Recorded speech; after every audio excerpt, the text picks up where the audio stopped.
Welcome to the deep dive. Today we're heading to Andorra. Ah, yes, that little country nestled right up in the Pyrenees. Exactly, between France and Spain. It's got this mix, amazing mountains, lots of outdoor stuff, and, well, the famous tax-free shopping. Right.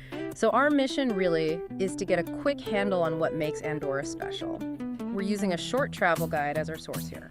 And it's interesting, isn't it, how such a small place, geographically speaking, sits so high up right between these two big neighbors. That must shape its character. Oh, absolutely. It feels like more than just mountains and shops. There's a unique identity there. Definitely. So first stop for many would be the capital, Andorra la Vella. Europe's highest capital city. Nice, right. The guide mentions the Barri Antic, the Old Quarter, and Casa de Laval. That's the old parliament, 16th century. You get a sense of history there. You do. But let's be honest, the duty-free aspect is a huge pull. What's the story there beyond just cheap goods? Well, it's been fundamental to Andorra's economy. Yeah. Living up in the mountains, that duty-free status really allowed it to develop. It shaped its whole economic model, really. I see. But the guide rightly points out it's not just about Andorra la Vella and shopping. There's Ordino, for instance. Ah, yes, more traditional stone architecture. Exactly. And that museum, the Casa de Reni Plandalit, gives you a peek into the old noble family life. So there's depth there, beyond the high street. Good point.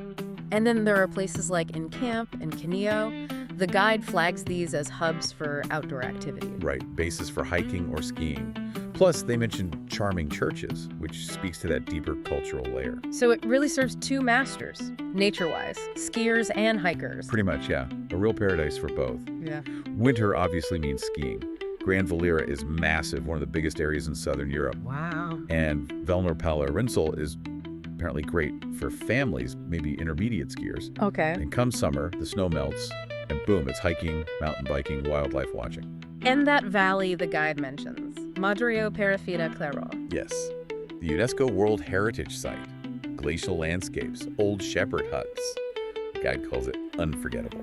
Sounds like a really immersive nature experience. It really does paint a picture. Yeah. And all that nature, that landscape, must feed into the culture, the food. Oh, for sure.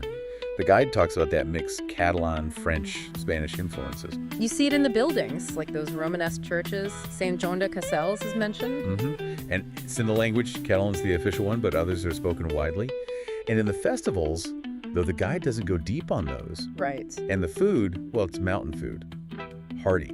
Like what? Any examples? Trinksat, that's potato and cabbage, often with bacon. A scudeller, kind of stew. Lots of local cured meats, cheeses. Sounds warming. Definitely. And they have crema andorrana, similar to creme brulee, as the guide says. A nice familiar touch point. Comfort food, Pyrenean style. Okay, let's talk practicalities quickly. Currency's the euro, easy enough. Straightforward, yeah. Language is Catalan mainly, but you'll manage with others. Best times: winter for snow, summer for sun and hiking. Seems logical. December to March for skiing, June to September for the trails and festivals. Pretty standard mountain seasons. But the travel part is key. No airports, no trains. That's crucial, yeah. You're coming in by road, bus or car, probably from Barcelona or Toulouse. It really underlines how, well, tucked away it is, doesn't it? It does. That relative inaccessibility probably helps keep it unique, Yeah. You have to make a bit of an effort to get there. Adds to the appeal, maybe. So wrapping this up, Andorra seems like this fascinating blend. You've got the high energy, adventure, skiing, hiking. Right, in this absolutely stunning setting. But also this sense of quiet, unique culture, history, real tranquility. A compelling mix in a small package. Definitely. It leaves you thinking, doesn't it? Given its location, squeezed between France and Spain and everything it offers. What other unexpected discoveries, what little local secrets might be waiting there if you looked beyond the main attractions? That's a great question to ponder. Something for your own deep dive.